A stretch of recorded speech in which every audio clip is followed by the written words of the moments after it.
Next composer that I wanted to talk about is Ludwig van Beethoven. Beethoven was born in Bonn, Germany, which is the western part of Germany near France. His dates are 1770 to 1827. And he actually knew Wolfgang Amadeus Mozart. He played for Mozart at the age of 16. I think one of the quotes that Mozart said of this of Beethoven was, "Watch out for this young man, for one day he will make a great noise." Not sure if that was a compliment or not there, but he certainly did make a great noise in music. Beethoven did. He studied also with Haydn at the age of 22 in Vienna. He had also a bit of a rebellious nature growing up, sort of a disrespect for authority, and a lot of musicologists attribute this to his abusive father that he had.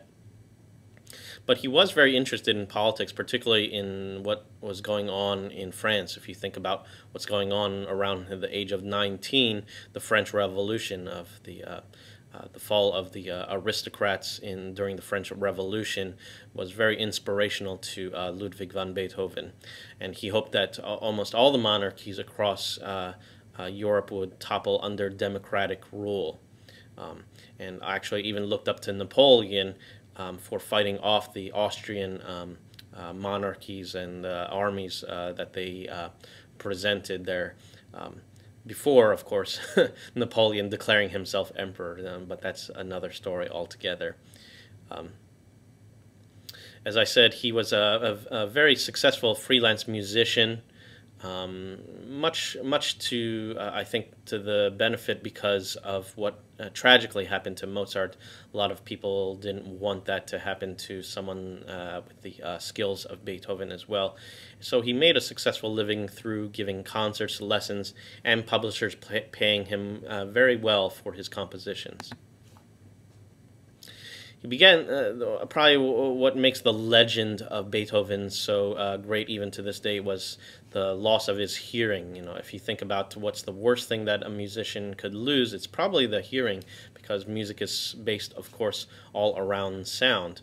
Began losing his hearing around the age of 29, and there's a very famous document, the Heiligenstadt Testament, where he expresses his despair of his deafness, and even contemplated suicide. But one of the statements that he says at the end of this testament is, "Only art held me back, for how could I end my life before I had said to the world all that I had to say?" So it's we could pretty much say that the music saved Beethoven's life. He never married or had a lasting relationship. But he had a love for the country and nature. In fact, his Sixth Symphony, the Pastoral Symphony, is attributed to this love of nature. And at the end of his life, he could only communicate through notebooks. Later, as his hearing got worse, he used an ear trumpet for a while, but then that eventually became useless, and he would have to write down all that he had to communicate with anyone else. And one can say that his even as his hearing got worse, his music actually got better, arguably, right, or more innovative at least. There, he composed his Ninth Symphony when he was completely deaf. If you look at the output of his symphonies, Haydn wrote over 110 symphonies, Mozart wrote over 40 symphonies, and Beethoven composed 9 symphonies. Why only 9 symphonies? I think one of that is that he was committed to perfection. He was always scribbling out all his transcripts of his works, and struggled a lot with his compositions, much like a mathematician trying to solve a math problem. And he wrote a lot of musical ideas in his sketchbooks that he could save for use later on. Some characteristics of Beethoven's music: as we said, he had an evolution of music, but he used all the different classical forms, such as sonata form, rondo form, theme and variations, and he emphasized building tension and excitement in his music through the use of syncopations, dissonances, and generally is thought of being more intense than Mozart and Haydn, almost as a bridge to this from the classical to the Romantic era, which we'll see later on. And all of his works almost have this big triumphant finales as opposed to softer and more relaxed endings.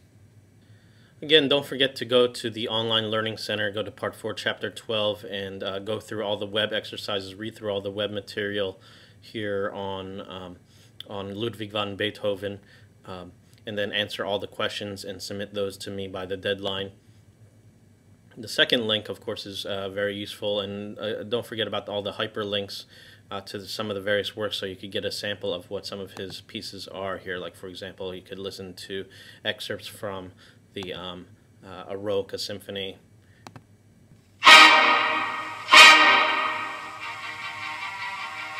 Just like that there, all right? So just in case you don't have the listening CDs that go with your textbook, then at least you get a little sense of the music that we're talking about in the textbook.